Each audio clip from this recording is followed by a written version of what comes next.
आदत एक आत्मसंदेह self doubt, खुद पर भरोसा न करना। आत्मसंदेह वह जहर है जो धीरे धीरे इंसान की सोच, हिम्मत और भविष्य तीनों को अंदर से खोखला कर देता है। ये आदत चिल्लाकर नहीं आती, ये फुसफुसा कर आती है। ये आपको ये नहीं कहती कि तुम असफल हो, बल्कि ये कहती है शायद तुम कर ही नहीं पाओगे। और यही शायद इंसान की पूरी जिंदगी रोक देता है। जब कोई व्यक्ति किसी काम की शुरुआत करने से पहले ही अपने मन में हार मान लेता है, तब असल हार शुरू हो जाती है। आत्मसंदेह बाहर से नहीं आता, ये हमारे अपने भीतर जन्म लेता है।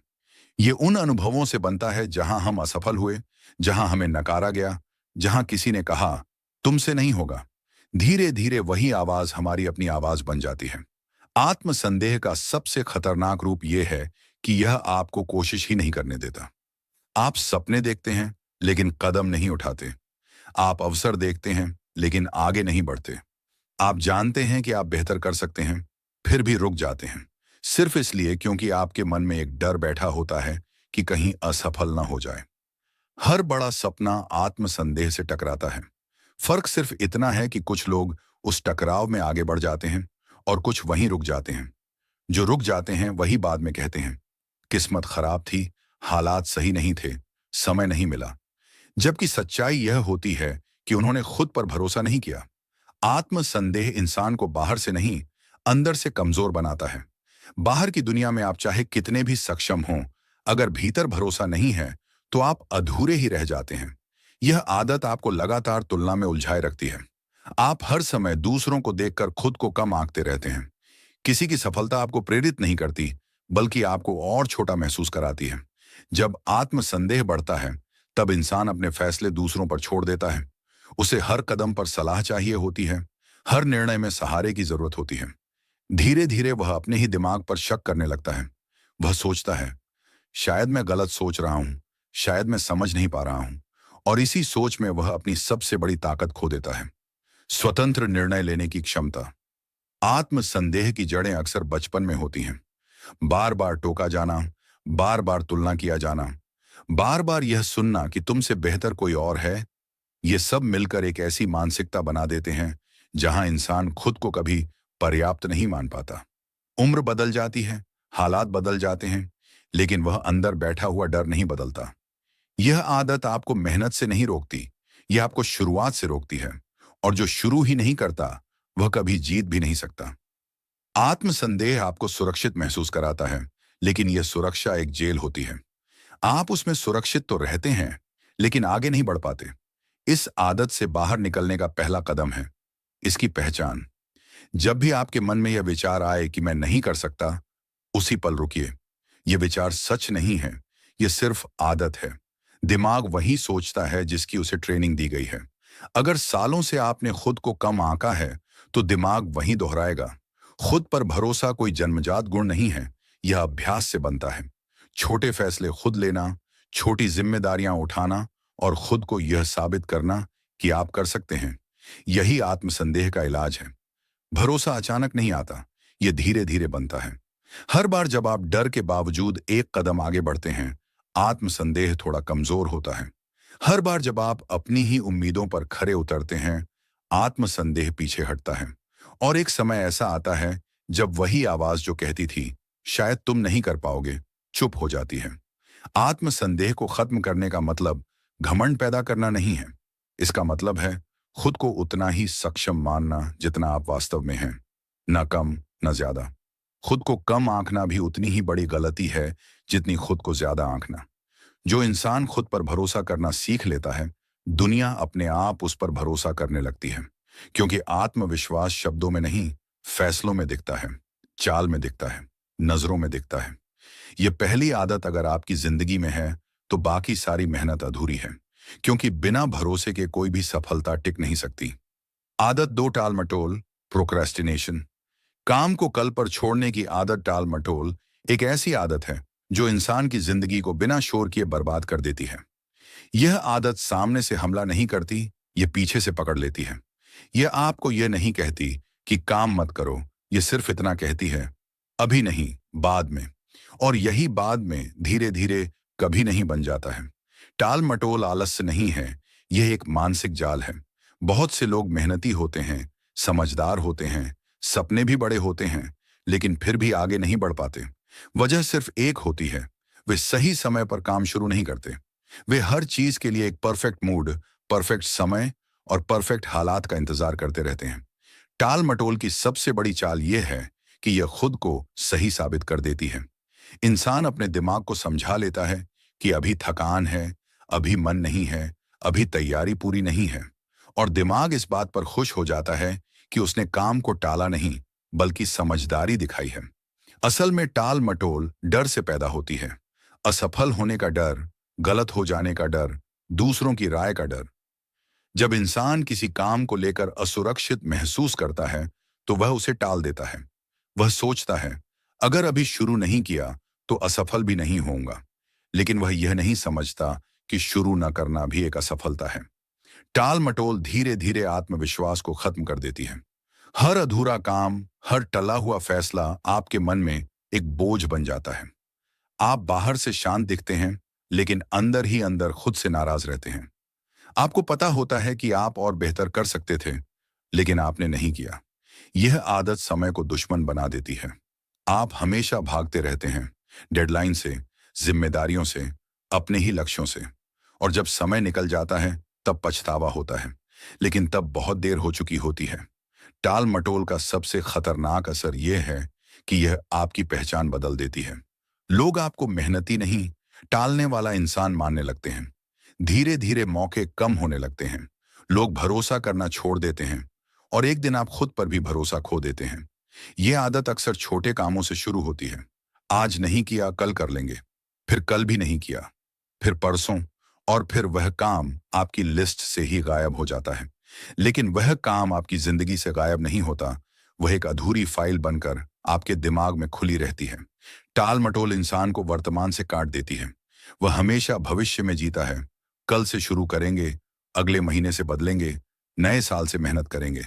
लेकिन सच्चाई यह है कि जो इंसान आज नहीं करता, वह कल भी नहीं। इस आदत को तोड़ने का सबसे असरदार तरीका है छोटा शुरू करना। दिमाग बड़े कामों से डरता है, लेकिन छोटे कदमों से नहीं। जब आप किसी काम को बहुत बड़ा बना देते हैं, दिमाग उसे टालने के बहाने ढूंढता है। लेकिन जब आप कहते हैं सिर्फ 5 मिनट, सिर्फ एक छोटा हिस्सा, तो दिमाग विरोध नहीं करता। काम शुरू करना काम पूरा करने से ज्यादा मुश्किल होता है।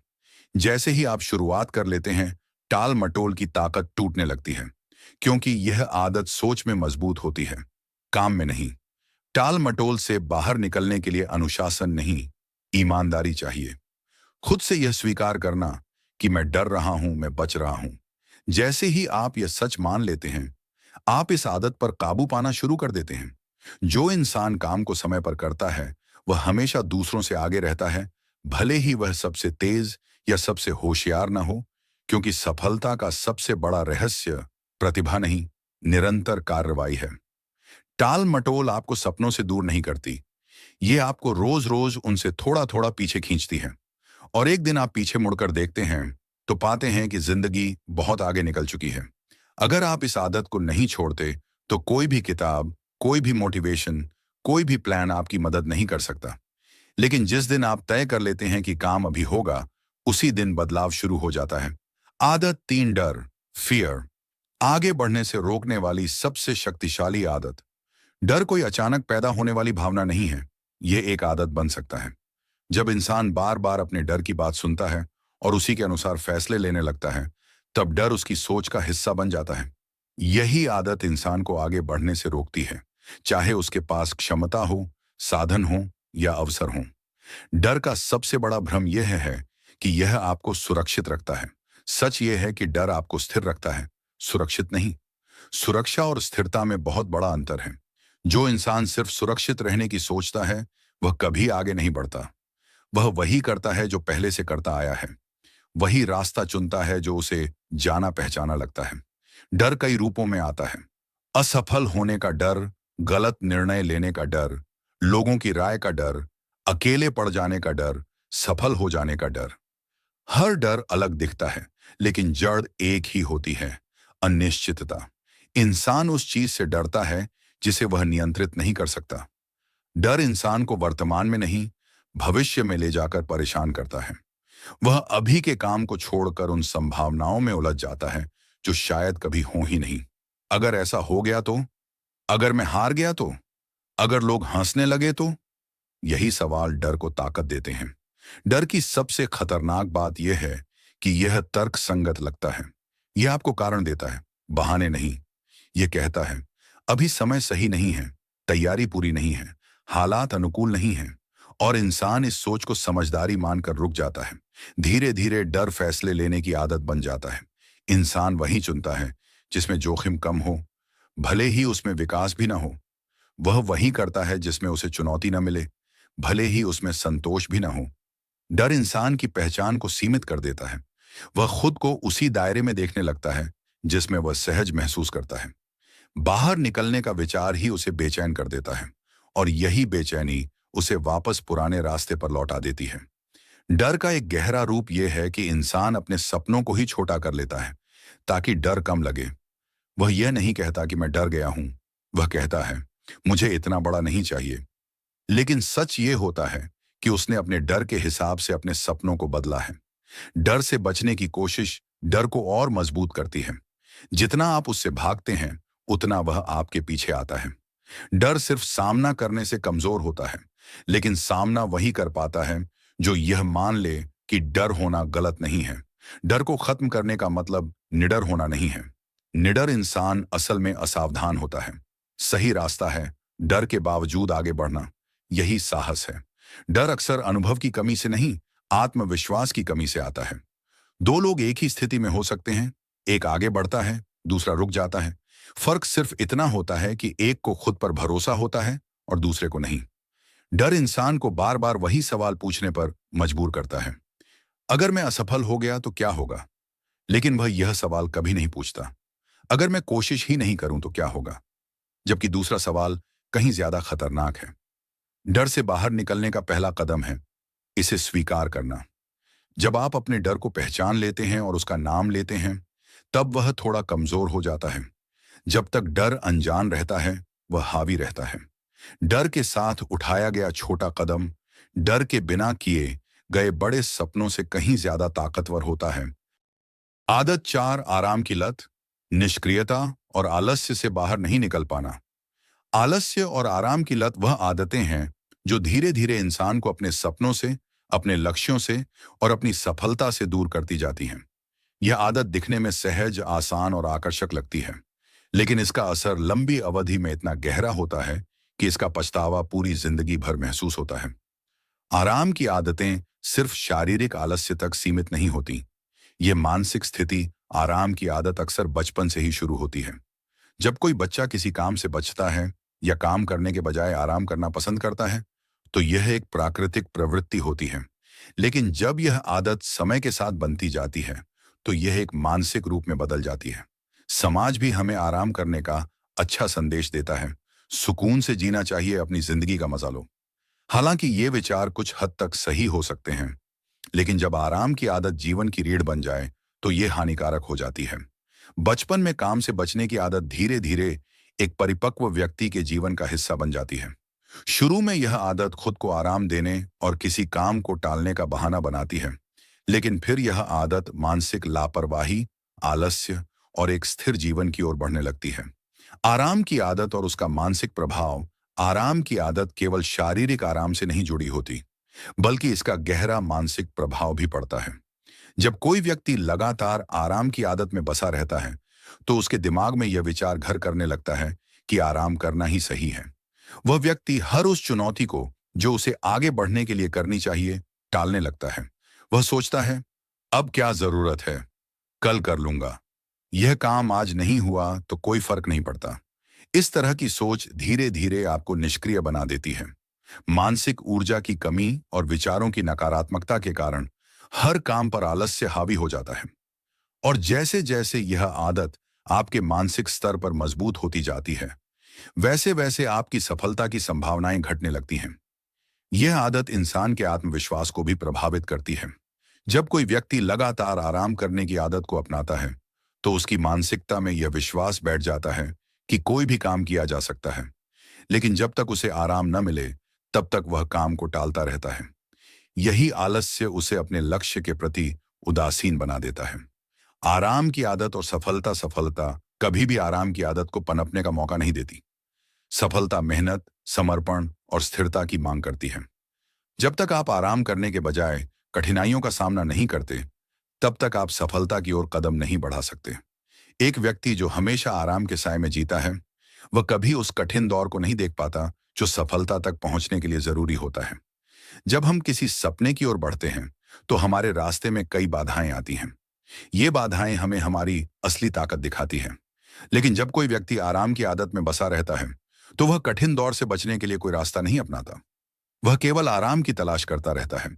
लेकिन वास्तविक सफलता तब तक नहीं मिलती जब तक कठिन मेहनत न की जाए।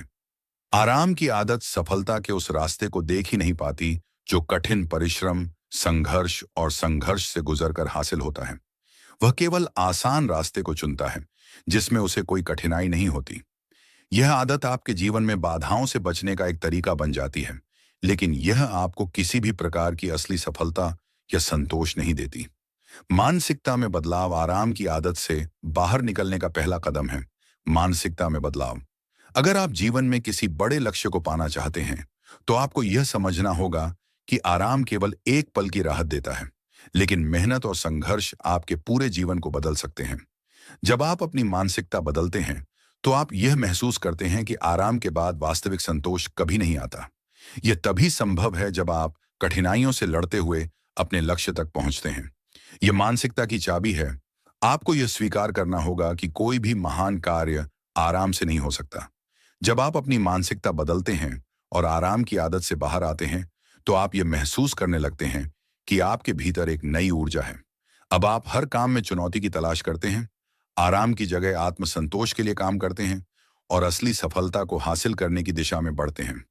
शारीरिक आराम और मानसिक तनाव।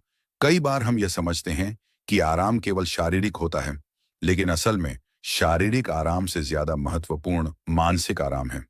आराम की आदत हमें शारीरिक रूप से तो आराम देती है, लेकिन मानसिक रूप से यह हमें आलसी और निष्क्रिय बना देती है। जब हम काम नहीं करते, तो हमारा दिमाग निरंतर निष्क्रिय रहता है।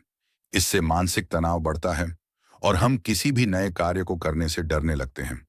इसके विपरीत, जब हम किसी काम में लगे रहते हैं, तो हमारा दिमाग सक्रिय रहता है और उसे चुनौती मिलती है। इससे मानसिक संतोष और खुशी मिलती है। इसलिए शारीरिक आराम से ज्यादा मानसिक सक्रियता जरूरी है। मानसिक सक्रियता से हम न केवल शारीरिक रूप से स्वस्थ रहते हैं, बल्कि हमारे विचारों में भी सकारात्मक ऊर्जा बनी रहती है। आलस्य और नकारात्मक सोच। आराम की आदतें अक्सर नकारात्मक सोच से जुड़ी होती हैं। जब हम अधिक समय आराम में भी ये काम कभी भी नहीं हो सकता, इस तरह के विचारों से हमारी सोच एक जाल में फंस जाती है और हम केवल निराशा और आलस्य में घिरते जाते हैं। जब आराम की आदतें हमारे जीवन का हिस्सा बन जाती हैं, तो यह नकारात्मकता का एक ऐसा चक्र बन जाता है जो हमें पूरी तरह घेर लेता है। अगर आप इससे बाहर निकलना आराम की आदत को छोड़ने के उपाय। 1, समय की प्रबंधन प्रणाली। सबसे पहले आपको अपने समय का सही प्रबंधन करना सीखना होगा। आराम की आदत को तोड़ने का एक तरीका यह है कि आप हर दिन अपने समय का सही तरीके से उपयोग करें। 2, स्मॉल स्टेप्स। आराम की आदत से बाहर निकलने के लिए आपको छोटे छोटे कदम उठाने होंगे। अगर आपने किसी बड़े लक्ष्य को सोचकर शुरुआत की, तो यह बहुत भारी महसूस हो सकता है, लेकिन छोटे लक्ष्य तय करके आप इस आदत को धीरे धीरे तोड़ सकते हैं। 3, खुद को चुनौती देना। आराम की आदत से बाहर आने का सबसे अच्छा तरीका है खुद को चुनौती देना। जब आप अपनी क्षमता को चुनौती देंगे, तो आपको आराम करने का समय नहीं मिलेगा। आदत 5, नकारात्मक सोच। जीवन में स्थिरता से आगे बढ़ने की सबसे बड़ी बाधा नकारात्मक सोच जीवन को जकड़ कर रख देती है और व्यक्ति को भीतर से कमजोर कर देती है। यह आदत इंसान को लगातार समस्याओं, असफलताओं और असंभवताओं पर ध्यान केंद्रित करने पर मजबूर कर देती है। जब कोई व्यक्ति नकारात्मक सोच से घिरा होता है, तो वह जीवन के सकारात्मक पहलुओं को नजरअंदाज करता है और हर छोटी सी चुनौती को एक बड़ी समस्या के रूप में देखता है। नकारात्मक सोच केवल मानसिक स्थिति नहीं है, बल्कि यह एक आदत बन जाती है जो हर पहलू को प्रभावित करती है, चाहे वह व्यक्तिगत जीवन हो, पेशेवर जीवन या सामाजिक जीवन। यह आदत धीरे धीरे किसी इंसान की उम्मीदों और ख्वाहिशों को समाप्त कर देती है और उसे सोचने के लिए मजबूर करती है कि वह कभी अपने लक्ष्य को प्राप्त नहीं कर सकता। नकारात्मक सोच का जड़ नकारात्मक सोच अक्सर जीवन में किसी न किसी बड़े दुख, असफलता या कठिन परिस्थिति से उत्पन्न होती है। जब कोई व्यक्ति बार बार असफलताओं का सामना करता है या किसी नकारात्मक अनुभव से गुजरता है, तो वह इसे अपने जीवन का हिस्सा मानने लगता है। यह अनुभव धीरे धीरे उसकी सोच में बदल जाता है और वह खुद को असफल मानने लगता है। वह यह सोचने लगता है कि हर काम में असफलता ही हाथ लगेगी। जब जीवन में समस्या आती है, तो नकारात्मक सोच उसे इसे बड़ा और अधिक गंभीर बना देती है। ऐसा इसलिए होता है क्योंकि नकारात्मक सोच किसी भी सकारात्मक विचार को स्वीकारने में सक्षम नहीं होती। वह हमेशा अपने पक्ष में बुराई और नकारात्मकता ही देखती है, जिससे इंसान आत्मविश्वास खो बैठता है और उसे किसी भी काम में सफल होने की उम्मीद नहीं रहती। यह आदत अक्सर बचपन के अनुभवों से भी जुड़ी होती है। जब छोटे बच्चे अपने माता पिता या परिवार के अन्य सदस्यों से लगातार यह सुनते हैं कि वे किसी काम में सफल नहीं हो सकते या वे कमजोर हैं, तो यह सोच उनके मस्तिष्क में समा जाती है। फिर जब वे बड़े होते हैं, तो यह सोच उनके जीवन का हिस्सा बन जाती है और हर बड़े कदम से पहले वे पहले से ही असफलता के डर से घिरे रहते हैं। नकारात्मक सोच के प्रभाव तुरंत और दीर्घकालिक दोनों होते हैं। जब एक व्यक्ति नकारात्मक सोच की आदत में बसा रहता है, तो यह उसके मानसिक, शारीरिक और भावनात्मक स्वास्थ्य को प्रभावित करती है। एक, मानसिक प्रभाव नकारात्मक सोच हमेशा व्यक्ति के दिमाग में परेशानियां पैदा करती है। वह हर समय घबराया हुआ रहता है, उसकी मानसिक स्थिति स्थिर नहीं रहती और वह हमेशा चिंतित रहता है। इस सोच से वह भविष्य को भय और निराशा के रूप में देखता है। यह मानसिक थकान और तनाव को बढ़ाता है, जिससे आत्मविश्वास कमजोर होता है और व्यक्ति अपने लक्ष्यों को प्राप्त करने के लिए प्रेरित नहीं होता। 2, शारीरिक प्रभाव मानसिक तनाव का शारीरिक प्रभाव भी पड़ता है। नकारात्मक सोच से उत्पन्न तनाव शरीर पर भी असर डालता है। यह सिरदर्द, थकान, पेट की समस्या, उच्च रक्तचाप, नींद की कमी जैसी समस्याओं को जन्म देता है। जब एक व्यक्ति लगातार नकारात्मक विचारों से घिरा रहता है, तो उसका शरीर भी इन तनावों का शिकार हो जाता है। 3, भावनात्मक प्रभाव नकारात्मक सोच व्यक्ति के भावनात्मक स्वास्थ्य को भी नष्ट कर देती है। वह हमेशा उदास, निराश और दुखी रहता है। यह सोच उसे खुशी और संतोष से दूर करती है।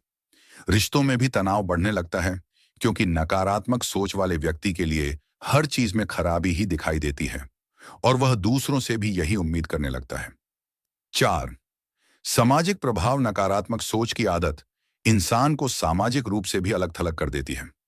वह सामाजिक गतिविधियों में भाग नहीं लेता, क्योंकि उसे यह विश्वास होता है कि वह किसी भी समूह में फिट नहीं हो सकता। यह मानसिकता उसे अकेला बना देती है और वह नकारात्मकता से घिरा रहता है। नकारात्मक सोच के कई कारण हो सकते हैं। यह आदत कई बार हमारे अनजाने में विकसित हो जाती है और कभी-कभी यह हमारे सामाजिक, पारिवारिक और व्यक्तिगत अनुभवों का परिणाम होती है। 1, नकारात्मक अनुभव। जीवन में कई बार हम बुरी परिस्थितियों से गुजरते हैं, असफलताएं देखनी पड़ती हैं।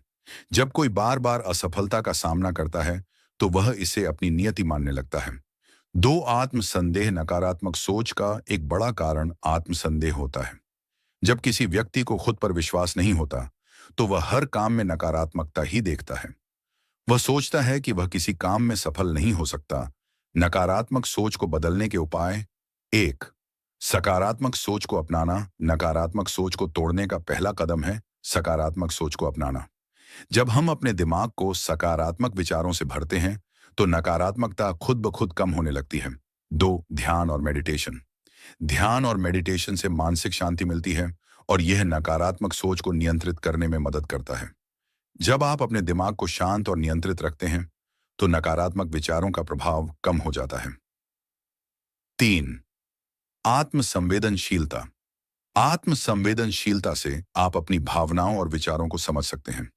जब आप यह पहचानने लगते हैं कि नकारात्मक सोच किस वजह से उत्पन्न हो रही है, तो आप उसे नियंत्रित करने के उपाय खोज सकते हैं। आदत 6, दूसरों पर निर्भर रहना। खुद की ताकत पर भरोसा न करना। दूसरों पर निर्भर रहने की आदत इंसान को धीरे धीरे अंदर से कमजोर बना देती है। यह कमजोरी शरीर की नहीं होती, सोच की होती है। जब कोई व्यक्ति अपने फैसले, अपनी जिम्मेदारी और अपने भविष्य के लिए हमेशा किसी और की तरफ देखता है, तब वह अनजाने में अपनी सबसे बड़ी शक्ति खो देता है, खुद पर नियंत्रण। यह आदत अचानक नहीं बनती, यह धीरे धीरे विकसित होती है। शुरू में इंसान सलाह लेता है, फिर सहारा लेने लगता है, और अंत में बिना सहारे के चलने से डरने लगता है। उसे लगता है कि अगर कोई साथ न हो, कोई मार्गदर्शन न हो, कोई सहमति न मिले, तो वह कुछ नहीं कर पाएगा। दूसरों पर निर्भर रहने वाला इंसान अक्सर यह मान लेता है कि वह अकेले सही निर्णय नहीं ले सकता। वह हर छोटे बड़े फैसले के लिए पूछता है, क्या करूं, कैसे करूं, सही होगा या नहीं। धीरे धीरे उसका आत्मविश्वास इतना कमजोर हो जाता है कि वह खुद की सोच पर ही शक करने लगता है। यह आदत बचपन से ही डाली जा सकती है। जब किसी बच्चे को हर समय बताया जाता है कि क्या करना है, कैसे करना है, कब करना है, तो वह बड़ा होकर निर्देशों का इंतजार करने लगता है। उसे खुद से सोचना मुश्किल लगने लगता है। उसका दिमाग आदेश मानने का आदी हो जाता है, निर्णय लेने का नहीं। दूसरों पर निर्भर रहने की आदत इंसान को सुरक्षित महसूस कराती है, लेकिन यह सुरक्षा झूठी होती है, क्योंकि जिस दिन सहारा हटता है, उसी दिन इंसान टूट जाता है। वह घबरा जाता है, भ्रमित हो जाता है और खुद को असहाय महसूस करता है। यह आदत जिम्मेदारी से बचने का भी एक तरीका है। जब कोई फैसला गलत हो जाए, तो इंसान कह सकता है, किसी और ने कहा था, मैंने नहीं। इस तरह वह अपने फैसलों की जिम्मेदारी दूसरों पर डाल देता है। लेकिन जो जिम्मेदारी नहीं लेता, वह अधिकार भी नहीं पा सकता। दूसरों पर निर्भर रहने वाला इंसान अक्सर अवसर खो देता है, क्योंकि अवसर इंतजार नहीं करते कि आप किसी से पूछ कर आए। मौके उसी को मिलते हैं जो खुद निर्णय ले सकता है, जोखिम उठा सकता है और आगे बढ़ सकता है। यह आदत रिश्तों को भी कमजोर करती है। जब कोई व्यक्ति बहुत ज्यादा निर्भर हो जाता है, तो सामने वाला थकने लगता है। हर समय मार्गदर्शन देना, हर समय सहारा देना, यह बोझ बन जाता है। धीरे धीरे रिश्तों में असंतुलन आ जाता है। दूसरों पर निर्भर रहना इंसान को मानसिक रूप से गुलाम बना देता है। वह अपनी जिंदगी अपने हिसाब से नहीं, दूसरों की सुविधा और राय के हिसाब से जीने लगता है। उसे डर लगता है कि अगर उसने अपनी मर्जी से कुछ किया, तो लोग क्या कहेंगे, नाराज हो जाएंगे, साथ छोड़ देंगे। इस आदत का सबसे खतरनाक रूप यह है कि इंसान अपने सपनों को भी दूसरों की अनुमति से देखने लगता है। वह वही सपना देखता है जो समाज स्वीकार करे, परिवार समझे, लोग सही माने। और जो सपना उसका अपना होता है, उसे वह दबा देता है। दूसरों पर निर्भर रहने की आदत से बाहर निकलने का पहला कदम है जिम्मेदारी स्वीकार करना। यह मानना कि जो भी होगा, उसके लिए मैं जिम्मेदार हूं। सही हुआ तो भी, गलत हुआ तो भी। यही सोच इंसान को मजबूत बनाती है। खुद फैसले लेने की शुरुआत छोटे निर्णयों से होती है। क्या करना है, कब करना है, कैसे करना है, इन सवालों के जवाब खुद देना सीखना पड़ता है। शुरू में डर लगता है, गलती भी होती है, लेकिन यही गलतियां समझ पैदा करती हैं। जो इंसान खुद पर भरोसा करना सीख लेता है, उसे दूसरों की मंजूरी की जरूरत नहीं रहती। वह सलाह सुनता है, लेकिन फैसला खुद करता है। वह सहारा लेता है, लेकिन निर्भर नहीं होता। दूसरों पर निर्भर रहना छोड़ने का मतलब अकेला हो जाना नहीं है। इसका मतलब है अपने पैरों पर खड़े होना। मजबूत इंसान वही होता है जो साथ होने पर भी चल सके और अकेले होने पर भी। दुनिया उसी इंसान का सम्मान करती है जो खुद की जिंदगी की जिम्मेदारी उठाता है, जो अपने फैसलों से भागता नहीं और गलतियों से सीखता है।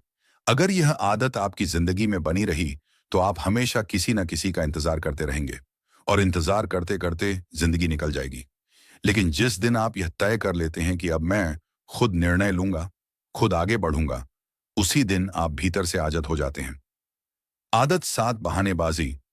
खुद को धोखा देने की सबसे खतरनाक आदत बहानेबाजी वह आदत है जो इंसान को असफल बनाती नहीं, बल्कि असफल बने रहने में आराम देती है। यह आदत सच से बचने का तरीका है।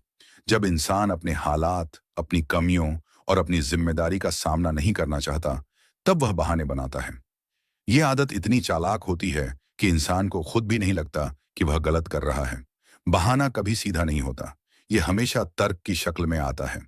समय नहीं है, हालात सही नहीं हैं, मेरे पास साधन नहीं है, मेरे साथ सपोर्ट नहीं है, किस्मत साथ नहीं दे रही।